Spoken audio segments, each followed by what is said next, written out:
People told me I was too fat to lead a company. Sound familiar? Yeah, I used to think those words couldn't hurt me, until they were said in front of hundreds of people, colleagues, partners, even customers, and from the mouth of my own father. 12 years. 80 hours a week. That's how long I poured myself into ColeTech Manufacturing, my family's automated machine shop in Austin, Texas.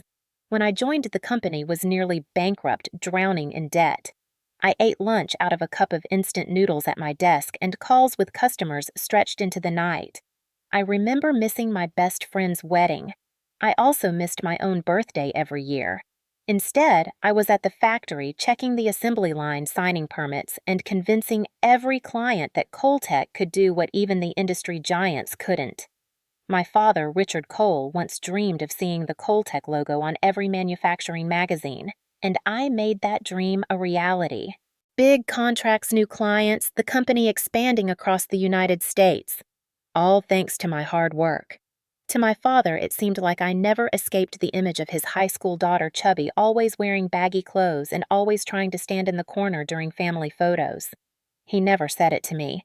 But one day, as I walked past the conference room, I overheard him talking to a partner. Madison is very competent, but to represent the brand, I'm not sure she's the right fit. A CEO needs to look energetic, healthy, and confident when appearing in front of the media. I stood outside, still holding a stack of documents, but my heart skipped a beat. I didn't go in, nor did I react. Back at my desk, I told myself, it's okay, the results will change his mind. The party was held at the Fairmont Hotel right in the center of Austin. The ballroom was high-ceilinged with crystal chandeliers hanging down, reflecting onto rows of tables covered in crisp white tablecloths and lined with crystal glasses.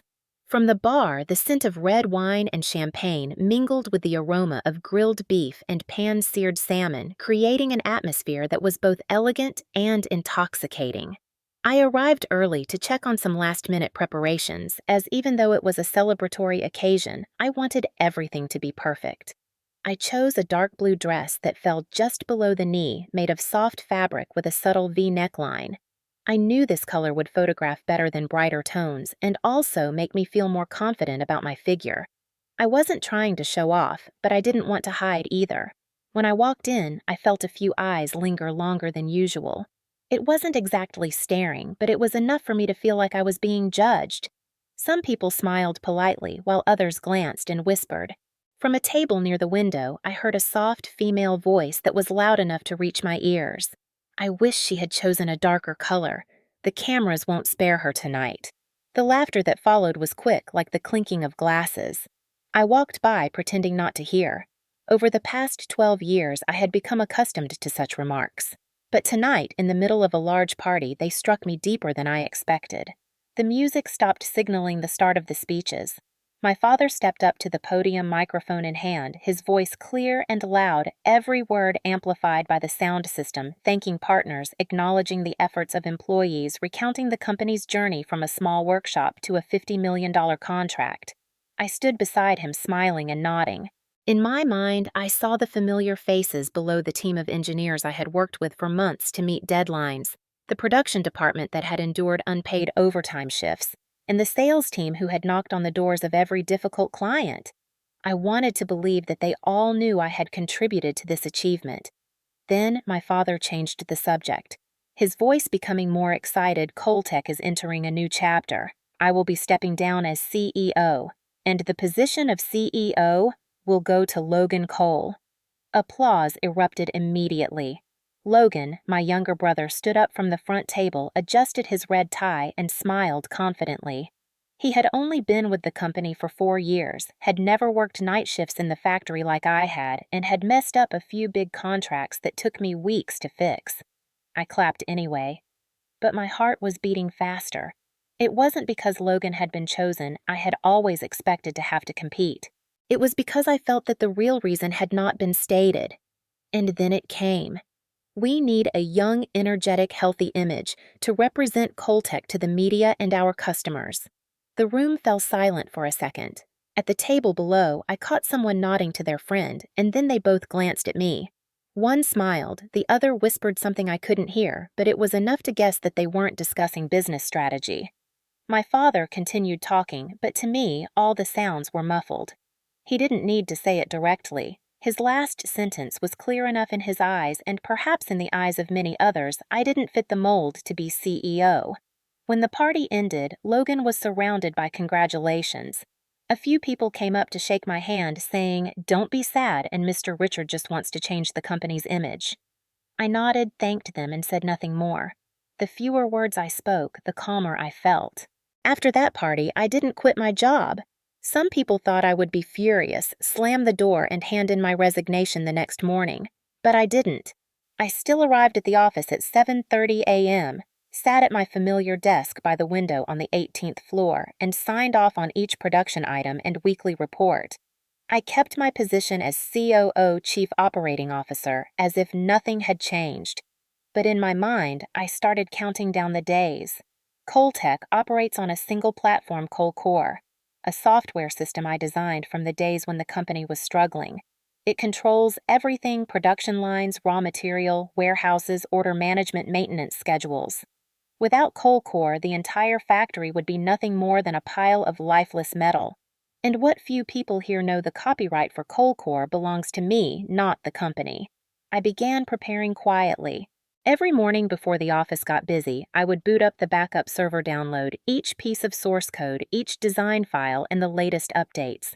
The data was encrypted and backed up onto a small hard drive that fit in the palm of my hand, small enough to slip into my briefcase. I also reviewed all access permissions and quietly reassigned them so that no one but me could modify the original system. If anyone tried, the system would report an error like a minor technical issue, but in reality, it was the firewall I had built. Beyond the technical work I observed, Logan took over as CEO and began implementing improvements that sounded modern but were essentially copied from management articles on LinkedIn. He loved talking about digital transformation, but had no idea where the servers were located. Whispers began to circulate among the departments. One afternoon, I stayed late to finish the final backup. The office was quiet, with only the sound of the air conditioner and the neon lights reflecting off the desk. Outside the window, Austin was bathed in the evening glow, the buildings tinged with orange and red. I slipped the hard drive into the drawer, locked it, then stood up and looked around the office, the place I knew I wouldn't be staying much longer. 6 months later, I left ColeTech. No fanfare, no farewell party, just a 13-word email. "Thanks for the time. See you on the other side." 3 days later, a Phoenix Robotics sign appeared on an old industrial building in Dallas. The smell of fresh paint was still strong. Electrical wires ran haphazardly across the ceiling, and 3D printers and CNC machines were lined up against the walls, ready to roar at any moment. I didn't hire through HR. I called the engineers who had stayed up late with me, the managers who knew how to turn things around when the factory was on the brink of shutting down. Many nodded immediately, some left ColeTech within 24 hours. Phoenix didn't need a fancy logo or a luxurious office. We needed speed. The first contract came faster than I expected. Morgan Steelworks, a customer ColeTech had once proudly called unlosable. The meeting lasted less than an hour. They were blunt. "We want the brains and heart behind ColeCore, not the name on the building." 3 weeks later, Morgan's first production line ran a test using Phoenix OS, the upgraded version of ColeCore I'd spent half a year enhancing. No glitches, no errors. Just the smooth sound of steel being stamped, cut, and assembled with millimeter precision. The news spread quickly. A new client called, then another. Meeting requests poured in like April rain. Phoenix grew every day, and I didn't look back. One September morning, while having breakfast at the Phoenix office, just a long wooden table, hastily brewed coffee, and the lingering scent of machine oil in the air, an old colleague messaged me. "Logan just lost the contract with Midwest Auto. Reason: delays and production line errors." I leaned back in my chair, sipping my coffee as I read on. It turned out that was just one of many contracts they'd lost over the past few months.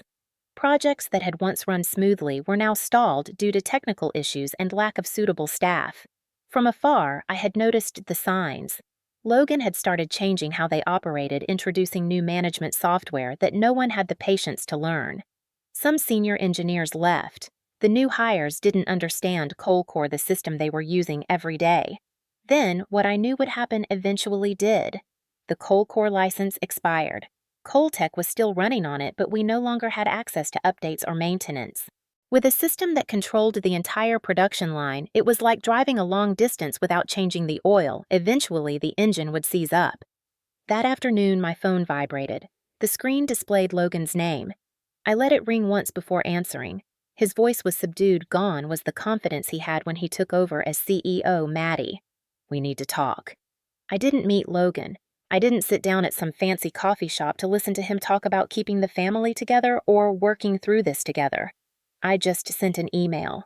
Short and to the point, Phoenix Robotics will not work with a company whose leadership discriminates based on appearance and lacks respect for talent. No best regards. No hope you understand. Just one sentence enough for them to remember. 3 weeks later, the industry news reported ColeTech lost 40% of its market share. Logan resigned. Richard Cole retired early for personal reasons. I didn't pop open a bottle of champagne to celebrate. I just glanced at the headline, closed my laptop, and got back to work. A few months later, I stood on stage at a tech conference in San Francisco introducing Phoenix 2.0, the system version that the entire team had poured their hearts into developing. The flashbulbs were popping. In the front row, I spotted a few familiar faces from my days at ColeTech. They didn't say anything, but I knew they remembered that party and the jokes they had laughed at.